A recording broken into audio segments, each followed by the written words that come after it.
So, we've all been at some stage in our lives where having a friend for moral support would have been nice. Your mail order bride runs away, your DoorDash order gets delivered to your scary neighbor's house, you read your manuscript and realize your side characters are flat and boring and no publicist is ever going to respond to your query letter. Now, while I may be the last person you want helping you make real friends, I can help you make better imaginary friends for your story's main characters. And we're going to be using Levi Ackerman from Attack on Titan to do this. Then we will go over 3 features of side characters that differ from main characters. And finally, we're going to look at how that plays out using this handy dandy flowchart because nothing says creativity like diagrams and formulas. Anyway, let's get started with point number 1, which is a nuanced version of our normal rule number 1. Make sure your side character is likable, but in a cooler way. Let's all get the fanboying out of the way now. Levi Ackerman is a battle top with razor blades and about the same amount of surface level emotion. He might even be the same size as a battle top, but what do I care? He literally does murder acrobatics without breathing through his mouth. There are mornings my knees don't even bend. Meanwhile, here's Levi killing giants for breakfast. So why isn't Levi the main character? He seems fun to write and everyone wants to be him, only maybe a little bit taller. And that's the problem. When it comes to writing, yeah, we want to write about cool characters. But when it comes to experiencing a story, we want to experience flawed characters. I can't relate to a samurai Neo with hip cannon grappling hooks, but I can relate to an angry little kid who feels like they can't do anything to protect the people they care about. That one hits a little too close to home. Moving on. This is the key difference between making a likable main character and a likable side character.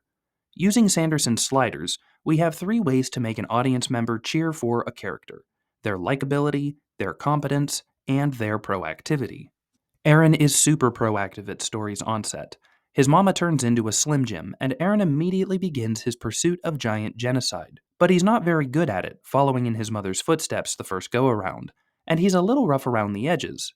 This is fine for our main character, because the point of a story is watching our hero grow and change for better or mass murder. This means we have these 2 sliders to play with over the course of the story, and this change in Eren is what keeps us engaged in the story.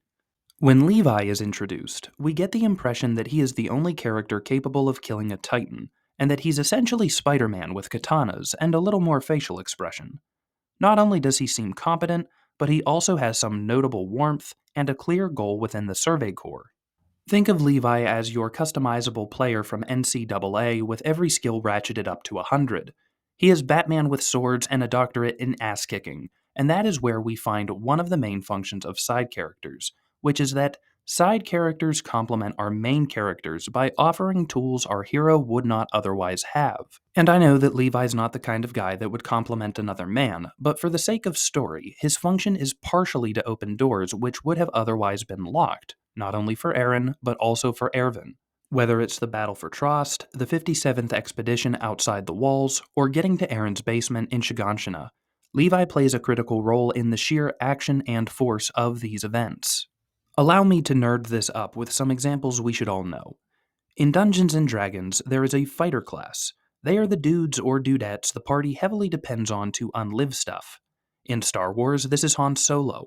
If something needs shot, we're picking him before Luke or R2-D2. Finally, in The Lord of the Rings, I trust Aragorn more than anyone else to bring the pain stick to an orc fight. Levi is the embodiment of a sword, and this is something to consider with your own side characters. Now, obviously, all your side characters aren't going to be weapons. That's a really stupid Swiss Army knife. But your cast of characters should offer something of utility to your hero. Maybe it's knowledge, maybe it's guidance, maybe it's a reason to keep pushing forward.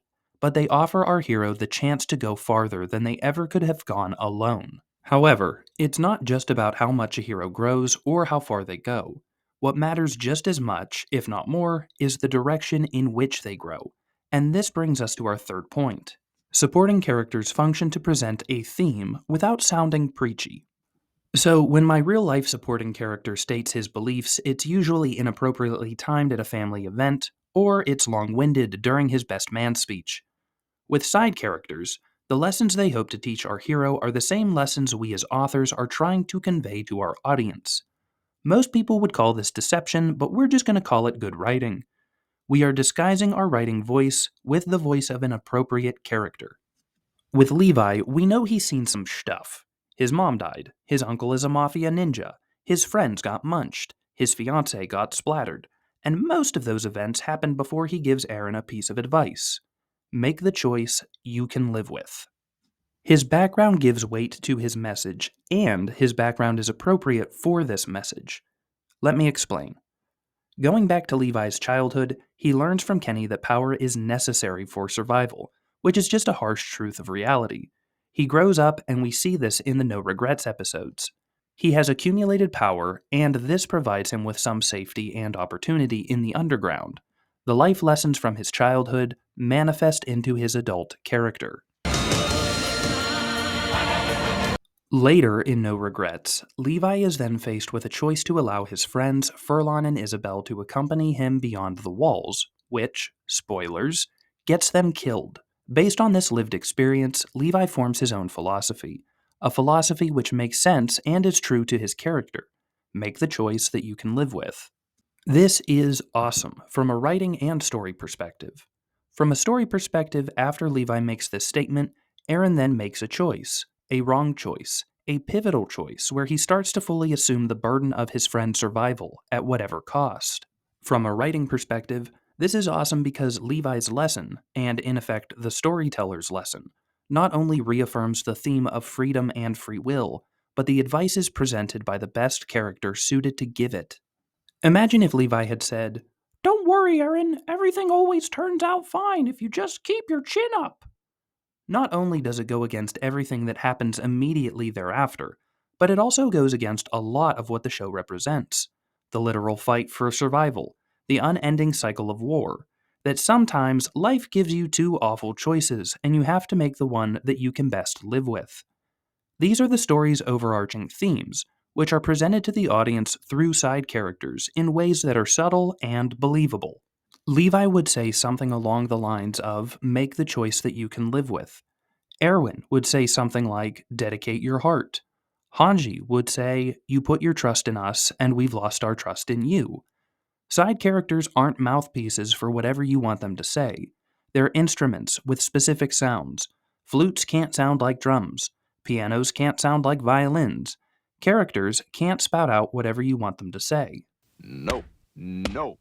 Bonus tip: whenever you write a theme line of dialogue, keep it short.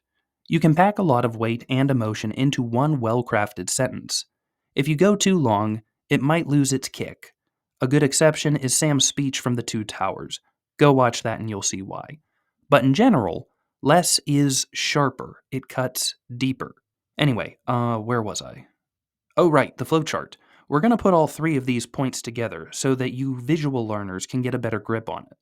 When getting started, remember that our side characters can be cool and complete, or at least less flawed than our main character. This is because a side character's main job is not to grow and change. That's our main character's job. Our side character can change some and have a cute little character arc, but we also want them to have some deep set opinions or philosophies which can be right or wrong. Ultimately, they say these smart things or nuanced ideas which function to support or oppose your story's theme, and this theme can and most of the time should apply to both individual characters on a small scale and the story as a whole on a large scale. But don't shy away from just having one or the other. If a side character makes a statement that really hits home to another character, but it's not your story's theme, who cares? If they would say it, let them say it. Storytelling is an art form, not a checklist. Well, I mean, sometimes it is a checklist, but it's highly subjective.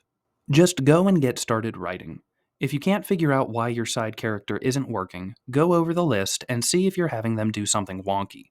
Edit, adjust, subscribe, and all that other fun stuff. And go write the best story possible. Do do do do do. The end.